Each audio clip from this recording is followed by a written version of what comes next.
Have you ever felt overwhelmed? Like you couldn't fight past all the work that you have to do and the amount of time that you have to do it?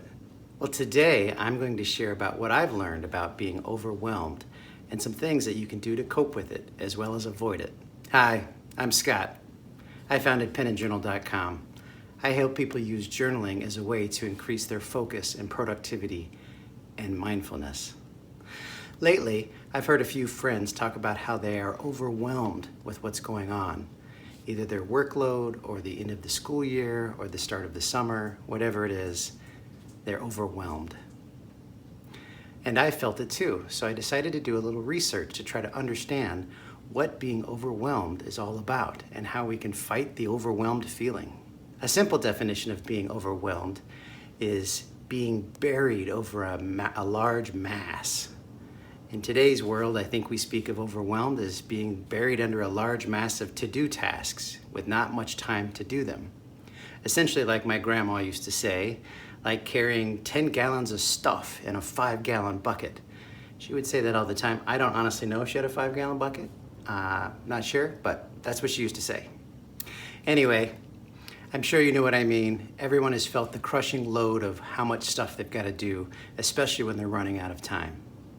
So let's talk about the problem first, and then some realistic solutions, and then some journaling techniques that you can use to stay out of this feeling of being overwhelmed. By the way, at the end of this video, I have recorded myself writing a retrospective.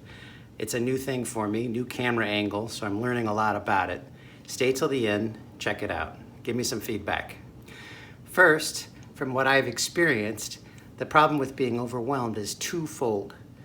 The first problem is that occasionally we get a little depression or a little anxiety, just the normal stuff, not the clinically diagnosed depression or anxiety, but just, you're dealing with a cold, a pandemic, a breakup in a relationship. These are the kind of things that are force multipliers to your normal mental load. Your normal mental load are the things like doing laundry and getting those 5-minute tasks done, and as well as just doing your homework, getting your regular work done. Suddenly a little bit of depression or a little bit of anxiety, it tips the scale, causes us to feel a little overwhelmed. The second part is those 5-minute tasks that I just talked about.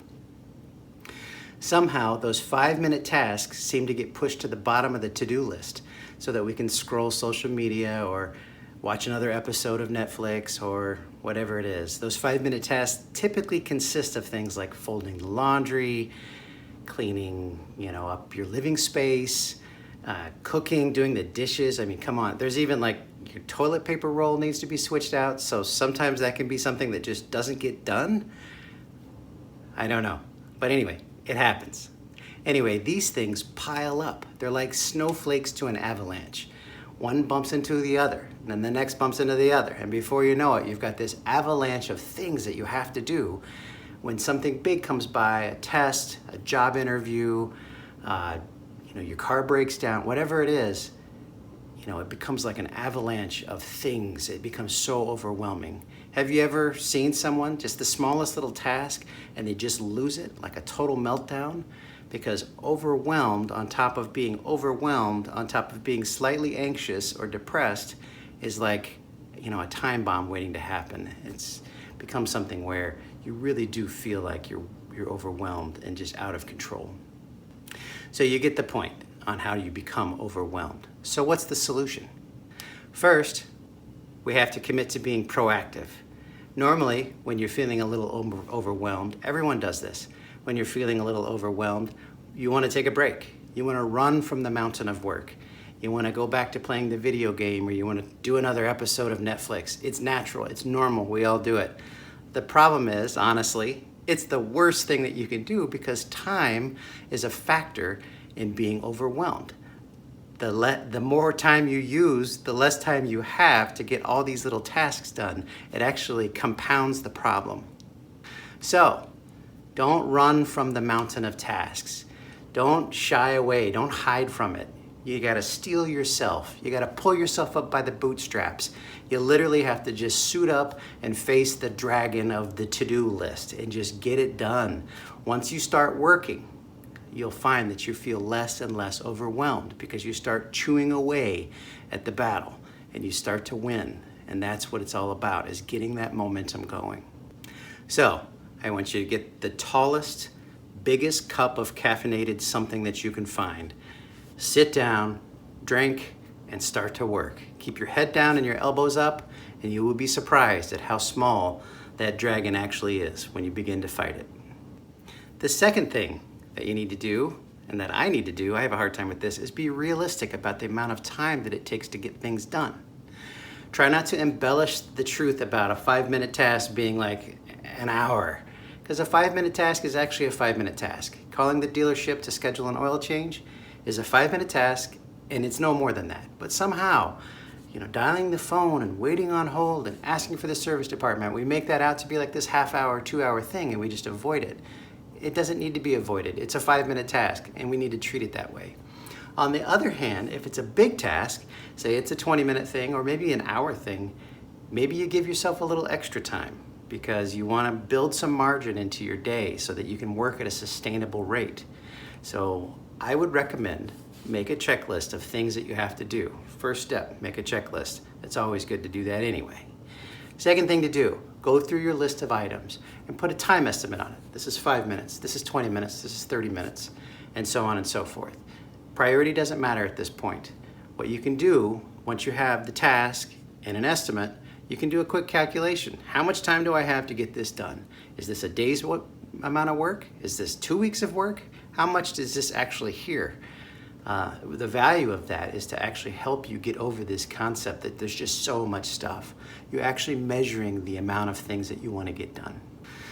And then lastly, once you start to work and you see the end of the mountain of tasks, you see that things are starting to become in order and you're feeling a lot less overwhelmed, what you need to do, what I'd like you to do, is to do a retrospective. This is the journaling technique I would like you to do. It's 4 simple journaling prompts that will help you reflect on what you're doing and how you got it done. In the agile world, in the agile development world, where I spend most of my time, we do a retrospective at the end of each sprint or the end of each segment of work to try to look back at process improvement, what we did right, what we did wrong, what we could improve on. It's very helpful. These are the things that really help process improvement happen. Now for a team, you would do it much differently, but for yourself, you could do it with a journal, 4 journaling prompts, and I can walk you through those right now. The first journaling prompt, something that went well was, and then write about something that actually went well while you were tackling your dragon of to-do lists. Number 2, something that could have gone better was, write down and honestly look at the things that you did. What kind of stunk? What kind of, you could have done better. Be realistic about that too. Evaluate how you did. Number 3, something that still puzzles me is, and write about something that just still doesn't add up. It doesn't make sense. You're at the bottom of the list. You're not overwhelmed.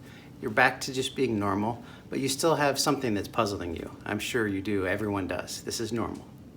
Number 4, something I would like to try next is, and then pick out something. Pick out something that you would like to try next to get you out of the problem that you're in.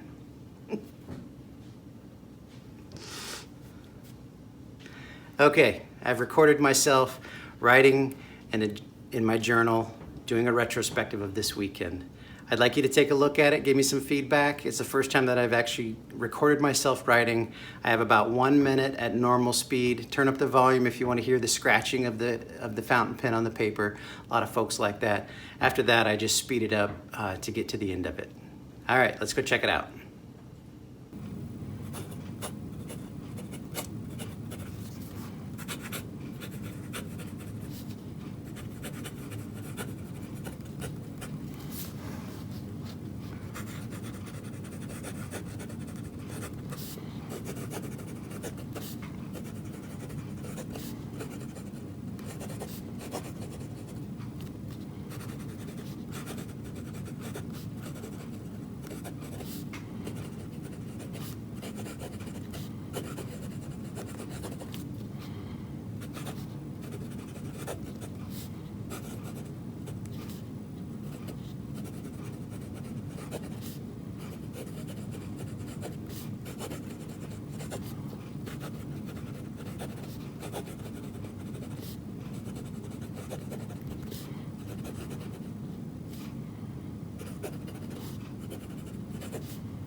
Okay, thank you for watching. If you liked what you saw, don't forget to subscribe, like, and another thing, I would like to be connected with you somehow. I would like to get to know you. Will you connect with me on my website? There's a free 7-day schedule that you can sign up for. It'll give me your email so we can stay connected that way. I also have Instagram and a Facebook group that you can join. I would love to get to know you a little better. Okay, that's it. Thanks. Period. I don't feel like any cool layers coming out. She said she'd pay for